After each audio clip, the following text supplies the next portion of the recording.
Some important points to be noted regarding this canto is that, and this poem is that we can see clearly that whereas the cantos 1 to 3, they all begin with the invocation, O wild west wind, and thou, and were clearly directed to the wind.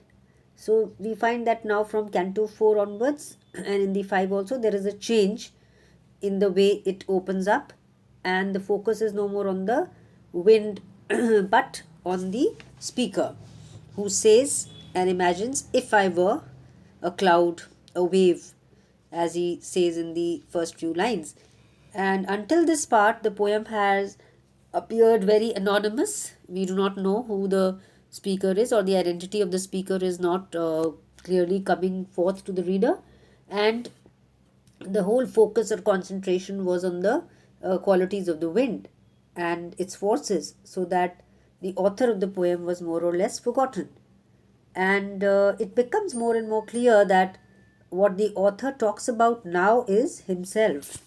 So the autobiographical tone on the note of the poem is highlighted in these cantos, and this can also be noted from the frequency of the author's use of the first person pronouns I in the lines mentioned here, and my.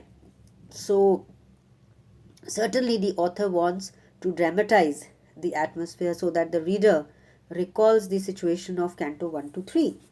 And we find that in this fourth canto, Shelley would now be speaking directly to the wind, pleading to lift him as a wave, a leaf, or a cloud. For though he is like the wind at heart, untamable and proud, he is now, in the present condition, is chained and bowed with the weight of his hours upon the earth. So we find that in the opening lines of this canto, the poet wishes, if I were a dead leaf, thou, that is the west wind, mightest bear. That means the west wind will carry this dead leaf with the force of its power to the heights of sky. If I were a swift cloud to fly with thee, and the wind, if he imagined himself to be a cloud, how the wind will carry it hitherto. So the romantic zeal of the poet is reflected here, where one wishes to escape life's cruelties and miseries and hardships, and become a part of nature and be filled with the power of nature, and just like a wave to pant beneath your power and share. So the poet wishes from the deepest corners of his heart to be turned into these structures and be carried to, so that he could experience the power, the swiftness, and freedom which the wind possesses. And the pictures such as leaf, cloud, and wave have existed only together with the wind. They are now existing with the author. So, how he imagines himself to be all these things which were referred to in Canto 1. The author thinks about being one of them and says, if I were. So, he appeals to the west wind to infuse into him a new life and energy. So here basically Shelley takes up the role of a prophet and a reformer, which he really liked to be. And he appeals to the west wind to make him into a instrument and blow through him as it blows through the forest, and produce a music of revolution, as we'll see in the cantos, poems and lines ahead. So from the earlier few lines, and share the impulse of your strength, only less free than thou, O uncontrollable, if even I were as in my boyhood and could be. So here Shelley identifies himself with the power of the west wind as a child, and he remembers his energy and the power which he had within himself. And when he used to look up the wind as his accomplice and had the potential to outspeed the wind with his own spirit and vivacity. But the times changed, and the poet is now he feels tied down by the miseries of life, and therefore he needs the help of west wind more than ever. The poet calls out to the west wind and requests it to lift him with itself so that he is set free from his pains. Shelley here identifies himself with the wind, although he knows that he cannot do that because it's impossible for someone to put all the things he has learned from life aside and enter a world of innocence. Like once you have achieved adolescent and adulthood, you cannot go back and have the same kind of heart and thinking as a small child. You no more can enjoy life in that way.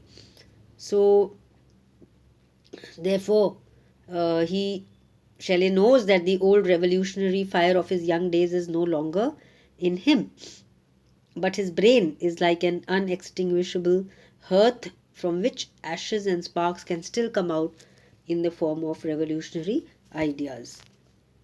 So, in the last line, he says, and could be the impulse of thy strength only less free than thou, O uncontrollable, and could be the comrade of thy wanderings over heaven, as then when to outstrip thy sky speed scarce seemed a vision, I would never have striven. So, in these last two stanzas, Shelley becomes subjective and autobiographical and remembers how in his boyhood he was as uncontrollable and impetuous as the west wind. So, Shelley believes that if the west wind, the most forceful agent in nature, lends its power to him, he can share um, with the whole world his prophetic words. As thus with thee in prayer in my sore need, O lift me as a wave, a leaf, a cloud. I fall upon the thorns of life, I bleed. Shelley also changes the use of metaphors in this canto, because in the first cantos, the wind was a metaphor explained at full length. Now the metaphors are only weakly presented, the thorns of life. So the difficulties and the miseries of life are called the thorns of life. He knows that this is something impossible to achieve, but he does not stop praying for it. The only chance Shelley sees to make his prayer and wish for a new identity with the wind come true in the pain of death, as death leads to rebirth. So he wants to fall upon the thorns of life and bleed. A heavy weight of ours has chained and bowed one too like thee, tameless and swift and proud. So here the autobiographical tone is reflected very deeply, and at the end of the canto the poet tells us that how a heavy weight of ours has chained and bowed this poet, and he finds that the hope of the people who fought for freedom were literally imprisoned. So, with this knowledge, the west wind becomes a different meaning.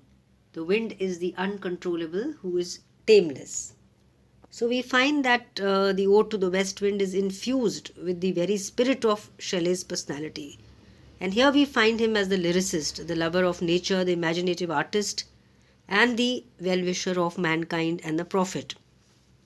And he conveys all these ideas through this poem, uh, and it's a beautiful ode in this way. So we come to end of Canto 4. Thank you.